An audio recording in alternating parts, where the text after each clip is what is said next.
The internet exploded overnight. I mean, fans were just left speechless.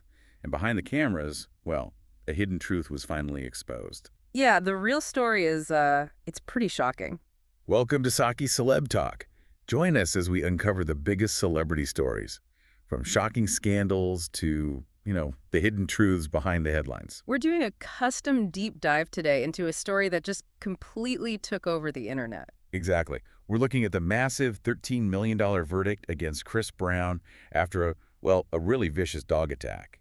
We've got court records, entertainment reports, and legal analyses to unpack the whole timeline. Right, because it's not just about the attack, it's about the celebrity cover-up attempt that followed and those super strict California laws that led to the payout. So let's just get right into it. It's December 2020. Brown's housekeeper, Maria Avila, is just outside.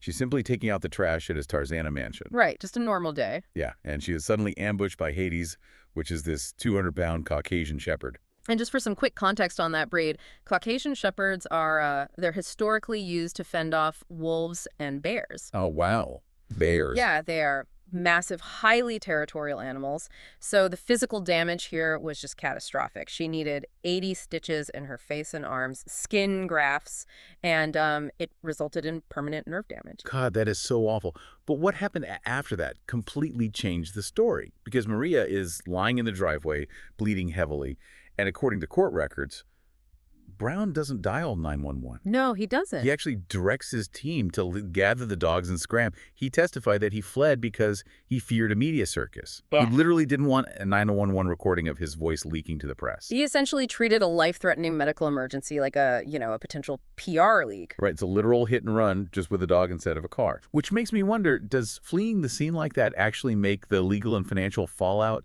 exponentially worse? Oh, it absolutely destroys your credibility. I mean, they secretly transported the dog 600 miles away to Humboldt County. Right, 600 miles? Yeah, where it was later found just wandering loose and had to be euthanized. When a defendant hides evidence or flees to escape liability, it opens the door to massive punitive damages. Wow. And that's not even the craziest part. Later in the deep dive, we'll reveal the detail the defense tried to use that completely backfired. If you love celebrity deep dives and hidden stories, make sure you subscribe, because the next twist is wild. It really is, because the cover-up actually drove up the compensatory damages. The jury saw the sheer callousness of it all. So fast forward to the trial. Brown arrives at court. He's like smiling, waving at the cameras. Which is quite a choice. Yeah. And his defense argues that Hades was merely a guard dog, not a pet.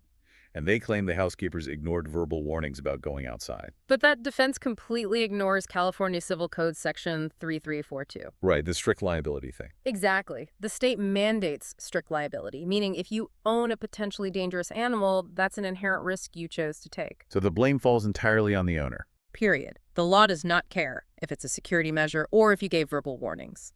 If the victim is lawfully on your private property, you pay. And the jury definitely made him pay. They handed down a $13 million verdict. A massive payout. Yeah, it broke down to $12.9 million for Maria's career-ending injuries and PTSD, plus $885,000 for her sister Patricia, who actually witnessed the attack. Right, because she worked there too. Exactly. And then another $50,000 to Maria's husband for loss of consortium. Which just legally compensates a spouse when an injury damages the marriage physically and psychologically. It really shows the ripple effect of a trauma like this. It really does. It proves that a 200-pound security measure can instantly become a multi-million-dollar liability. Especially when you prioritize a PR nightmare over an ambulance. Yeah, exactly. Which leaves you, our listener, with a final thought to mull over. When a high-profile figure prioritizes avoiding a bad headline over the life of a bleeding employee, at what point does protecting the brand become a crime in the court of public opinion? It's definitely something to think about the next time you see a celebrity crisis statement. Absolutely. You've been listening to Saqi Celeb Talk, where we uncover the stories, secrets, and drama-shaping celebrity culture. Thanks for tuning in, and don't forget to subscribe for more stories the internet can't stop talking about.